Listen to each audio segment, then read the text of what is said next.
Un saludo muy especial para todas las personas de la localidad Antonio Nariño, para nuestro presidente del foro, el doctor Cristian Marín, y para todas las personas que hoy nos acompañan en este conversatorio frente a un tema de tanta relevancia en nuestro país como es la prevención del abuso sexual infantil.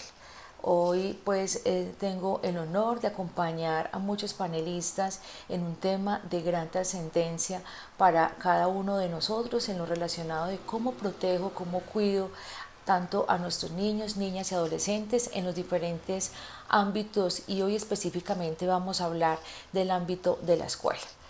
Para iniciar esta conversación, yo quisiera que todos pensáramos en una pregunta o quizás tres preguntas relacionadas: ¿qué ha pasado con la escuela? ¿Qué ha pasado con la educación? ¿Y qué ha pasado con la familia para que hoy se presenten estas situaciones de abuso? ¿Cuáles son las reflexiones profundas que nosotros tendríamos que realizar al respecto para garantizar que nuestros niños, niñas y adolescentes tengan la escuela como un espacio protector, así como también la familia y ojalá en un futuro también a las comunidades? En este orden de ideas, sabemos que en el sector educación, pues a través de los años, desde los años 90, estamos hablando de temas de educación sexual, estamos hablando de temas de protección de los derechos de los niños y de las niñas. Sin embargo, hoy en la realidad que vemos a muchas personas ya adultas que siempre pasaron por las manos de muchos maestros y por las manos de muchos educadores, y sin embargo hoy presentan estas condiciones de abuso frente a la infancia y a la adolescencia. Para ello, pues entonces yo quisiera que reflexionáramos sobre un tema fundamental que es la formación integral. Digamos que a través de los años, como les venía diciendo, el currículo de las escuelas ha estado más orientado a temas de información que hoy encontramos en los libros, que encontramos en los celulares, que encontramos en muchos medios de comunicación, y hemos dejado un poquito soldallado el tema de la formación, porque algunos pedagogos han dicho que la formación se realiza en casa y que la educación se realiza en el colegio o en la escuela, pero sabemos que sería fundamental realizar esa formación integral, esa integral entre lo que es la familia, lo que es la casa, lo que es la transmisión de información y de conocimientos, pero un tema fundamental que es la formación. Y cuando yo hablo de formación, pues tengo que pensar en tanto formar la mente como la parte mental, el conocimiento que todos tenemos y que tenemos que formar para poder responder a las exigencias de un medio donde nos desenvolvamos, pero que también tengo que educar el cuerpo, que también tengo que educar el alma, que también tengo que educar mi vida y mi parte espiritual, así como también tengo que fortalecer los lazos que debe existir entre la escuela y la familia. Si nosotros realizáramos esa formación de manera mucho más integral, mucho más holística, pues tengan la certeza que muy seguramente se disminuirían temas como es el abuso, como es el maltrato, como es hoy en día la carencia que tienen muchos adolescentes y muchos niños en sus procesos de autoconocimiento, de autoestima, de autocuidado. Para ello, pues es fundamental que el sector educación y principalmente nuestros maestros reciban constante acompañamiento y constante formación de diferentes áreas de la salud o áreas de la educación, para que se fortalezcan en ese conocimiento de la formación integral y de esa misma manera pues puedan llevar eso al aula. Entonces uno podría decir, bueno, eso son teorías importantes, pero ¿cómo lo llevamos a la realidad? ¿Cómo lo llevamos a la práctica real día tras día en la cotidianidad de las escuelas? Una manera de hacerlo, y siempre lo hemos privilegiado algunos pedagogos durante varios años, y es fortalecer las relaciones entre familia y escuela. O sea, la familia y la escuela se tienen que fortalecer mucho, y el país se pensó tanto en eso que hoy ya existe una ley desde el año 20, precisamente en el tiempo de pandemia, se estableció la ley 2025, que es la que institucionaliza en los establecimientos educativos las escuelas familiares. Y hablándose de escuelas familiares, porque también hemos reconocido que la familia se ha transformado. O sea, primero teníamos papá, mamá, hermanos, ahora pues tenemos papás o mamás criando sola a sus hijos con la compañía de las familias extensas, entonces tíos, abuelos y demás. Y también hay también la situación de que los hijos no son criados ni siquiera directamente por los padres de familia, sino que son criados por los abuelos o en su defecto en muchas ocasiones por un vecino o por una empleada que está allí pues bajo el cuidado de los niños y de las niñas. Y en ese orden de ideas pues ustedes pensarán que pues es la realidad que vivimos en el país hoy, que pues frente a eso no podríamos luchar, pero sí tenemos una herramienta clara y fundamental, que es formar a esas personas, a esos cuidadores más cercanos de nuestros niños y de nuestras niñas, mostrarles cuáles son las garantías que ellos tienen, los niños, con sus derechos y cómo también tienen unos deberes que cumplir, pero que también tienen una posibilidad de ser escuchados día tras día en esos hogares y en esas escuelas y en esos lugares privilegiados de socialización. Para ello, pues es fundamental, como les decía, formar tanto a los maestros como también formar a los padres de familia en elementos fundamentales de crianza, en elementos fundamentales de valores, valores como el respeto, como el autocuidado, como el poder tener confianza para hablar con un adulto mayor, el poder tener confianza para decirle a mi papá o a mi mamá o a mi profe que tengo una dificultad, que tengo una necesidad, pero en muchas ocasiones siendo este tema de abuso un tema que involucra también la culpa por parte de los niños, de las niñas y de los adolescentes, pues a veces esa tarea se hace mucho más difícil. Y por eso es importante, como les he venido diciendo, el fortalecer ese proceso de formación en la escuela, en la familia y en otros espacios que ya más adelante los iremos mirando. Entonces, ¿cómo lo realizaríamos? En mi recomendación desde los 35 años que llevo ya trabajando en educación es primero pues establecer esos consejos académicos de profesores y de profesoras, principalmente de la educación básica y de la educación media, para que sea allí esos espacios donde los maestros pues puedan recibir una orientación indicada frente a cómo prevenir este abuso, frente a cómo fortalecer estas herramientas que se le pueden brindar a los niños como estrategias de autocuidado, de autocontrol, de la misma denuncia frente a situaciones que se presenten. Porque, como les decía al inicio de esta conversación, nosotros los maestros nos hemos dedicado en muchas ocasiones más a transmitir conocimientos y a olvidarnos de la formación. Entonces, un profesor debería, de cualquier área del conocimiento, debería en cualquier momento parar la clase y hablar precisamente de estos temas de valores, de lo que es la escucha, de lo que es la confianza, de lo que es la solución de un problema, de lo que es el cuidado en mi propio cuerpo, lo que es el cuidado de la naturaleza, como lo hemos hablado, todo este tema que involucra no solamente el conocimiento crudo de lo que es la ciencia como tal, sino también cómo nosotros como seres humanos pues también nos fortalecemos en nuestro autoconocimiento, en nuestro autocontrol, en nuestra manera de ver las cosas, de podernos realizar como seres humanos y podernos desempeñar más adelante como padres, como madres y como profesionales de cualquiera de las áreas. En este sentido, la escuela se convierte en uno de los principales elementos protectores para nuestros niños, niñas y adolescentes hoy en día. Es lamentable, por ejemplo, que en muchas ocasiones estas situaciones de abuso, cuando se presentan en las escuelas, muchas veces en las escuelas rurales o en escuelas que están apartadas de las cabeceras municipales, también hay maestros que presentan estas situaciones de abuso contra los niños, pero no existen herramientas contundentes, claras y precisas por parte de las secretarías de educación y del ministerio para obrar sobre una sanción sobre esta persona, y lo que se hacen pues son medidas muy pequeñas que en ocasiones lo que hacen es revictimizar más al adolescente o al niño que ha sido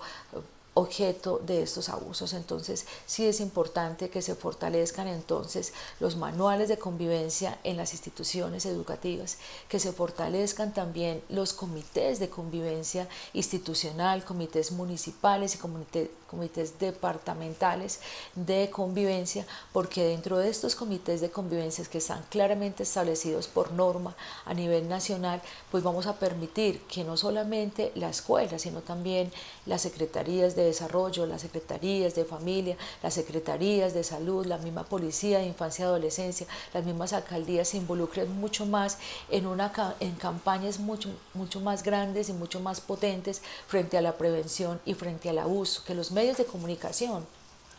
también participen de esta tarea y que nosotros conjuntamente en ese trabajo cooperativo, colaborativo entre los diferentes actores podamos realmente lograr que nuestros niños, niñas y adolescentes pues tengan esos espacios protectores, esos ambientes de confianza, esos ambientes donde no se suceda ningún tipo de abuso. Por eso les decía desde el inicio de la conversación que muy seguramente nosotros, los profesores del siglo XX, ahora ya muchos del siglo XXI, hemos tenido temores frente a lo que es el proceso de formación, porque siempre se lo habíamos querido entregar a la familia, que era la familia es la que fortalece también los valores, pero yo quiero decirles hoy que muchos niños el único factor protector que tienen es un profe. El único factor que tienen es su misma escuela, para que la escuela busque las herramientas claras y las herramientas contundentes para activar de manera inmediata las rutas de atención, las líneas que existen a nivel nacional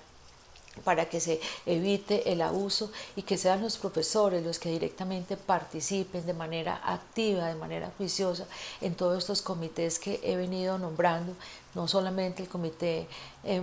institucional de convivencia, sino también otros comités que también podrían ayudar a fortalecer el proceso de autoestima y el proceso de autocuidado de nuestros niños y de nuestras niñas. Y obviamente pues las leyes que hoy tenemos en nuestro país y que afortunadamente ya han sido sancionadas para lograr que se les dé un castigo ejemplar a aquellas personas que por una u otra manera pues han cometido abusos contra nuestros menores y contra nuestros niños, aspectos que por ningún motivo nosotros podríamos permitir, ni siquiera contemplar, ni en nuestras familias, ni en nuestras escuelas, ni en nuestra comunidad. En este orden de ideas, entonces, las claves fundamentales para lograr que el abuso sexual infantil se disminuya en las instituciones educativas, en la familia y en las mismas comunidades es, primero, capacitar mucho más a nuestros profesores frente a los procesos de formación, sabiendo que la información está dada. O sea, nosotros tenemos que armonizar eso, tenemos que armonizar el conocimiento, pero también la formación. Y la formación se da en formaciones de valores, en formaciones de ética, en formaciones de educación religiosa, porque si ustedes se dieron cuenta, nosotros desafortunadamente en nuestro país, con estas nuevas teorías que se tienen y con estas nuevas normas, muchas de estas áreas que son fundamentales la ética de valores, son fundamentales la educación religiosa, son fundamentales las áreas sociales en todo su sentido. En muchas ocasiones se les ha dado un segundo lugar o se han invisibilizado completamente de algunos establecimientos educativos, y esto ha hecho pues que se aumente, en mi concepto, las dificultades que se tienen del cuidado y la prevención del abuso sexual infantil. Entonces, frente a eso, reflexionar sobre esa práctica pedagógica, reflexionar sobre cómo transmito el aprendizaje, cómo transmito el conocimiento, pero cómo también formo a mi niño y a mi niña y a mi estudiante en esos valores del respeto, del autocuidado, de la protección del mismo y de su cuerpo.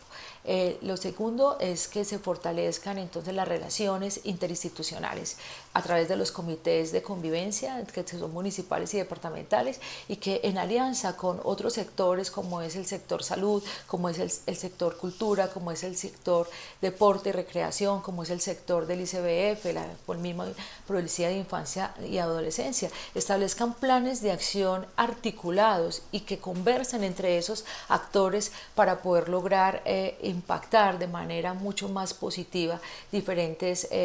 espacios académicos, porque lo que hemos visto es que nuestras entidades estatales, pues sí, a salud va y da un taller de prevención, Secretaría de Familia, Secretaría de Desarrollo Social va y da otro taller,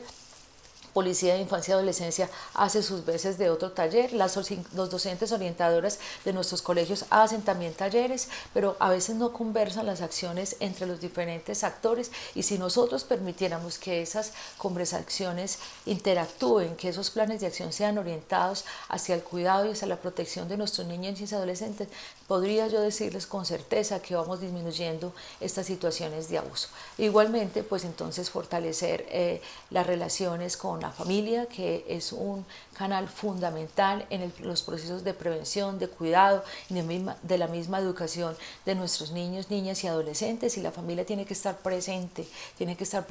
allí en esos espacios. La pandemia nos enseñó eso, que la familia es fundamental en los procesos de educación y de formación de nuestros niños, niñas y adolescentes, y en la medida que nosotros trabajemos conjuntamente en un concepto que hemos acuñado algunos pedagogos, que es eduformación, o sea, educar y formar en la mente, el cuerpo y el espíritu, podríamos nosotros lograr mejores seres humanos con mucho más valores, con mucho más respeto, con mucha más seguridad en sí mismos, con mucha más seguridad en su espacio familiar, en su espacio social, que puedan denunciar y que puedan aún también fortalecer esa capacidad de escucha que se le tiene que dar a los niños y a las niñas, porque hemos olvidado a veces escuchar a nuestros niños, les hemos entregado los celulares, les hemos entregado el internet de manera abierta, y ellos son los que están formando desafortunadamente, son los influencers, es el TikTok, es todas estas herramientas que no voy a satanizarlas de ninguna manera, sino que se tienen que controlar, que se tienen que acompañar, y que yo como adulto responsable, como adulto significativo de ese niño y de esa niña, pues tengo que acompañar permanentemente ese proceso, tengo que escucharle, tengo que permitirle la pregunta, tengo que responder a las preguntas que los niños hacen y estar muy atento a esas preguntas, porque tengan la certeza que a través de cada pregunta, de cada comportamiento que tienen los niños, están diciendo de una u otra manera: protéjame, cuídeme o me siento en problemas. Entonces es volver a esos diálogos familiares, es volver a esos diálogos institucionales, y es buscar la cooperación entre diferentes actores para que juntamente nosotros como adultos responsables podamos entonces orientar a las nuevas generaciones, a nuestros niños y a nuestros niños, que son hoy el futuro y el presente de nuestro país, y que puedan ellos tener esas herramientas y todas esas guías de personas de las comunidades religiosas, de las áreas de la psicología, de las áreas de la salud, trabajando conjuntamente para lograr que nuestros niños, niñas y adolescentes alcancen un desarrollo integral, alcancen un desarrollo armonioso, y que principalmente sean reconocidos, sean valorados, y que no sea la tecnología y que no sean los amigos y que no sean los influencers los que los eduquen, sino que seamos los profesores recuperando el rol, los padres recuperando ese rol de autoridad, ese rol de crianza, ese rol de ejemplo ante las diferentes situaciones y adversidades que se presentan en este nuevo siglo, en este nuevo milenio y en esta sociedad tan inyectada por la tecnología y tan inyectada por las modas. Esta entonces es una pequeña reflexión que les quería dar, y estaré pues atenta a las preguntas que tengan. Muchísimas gracias.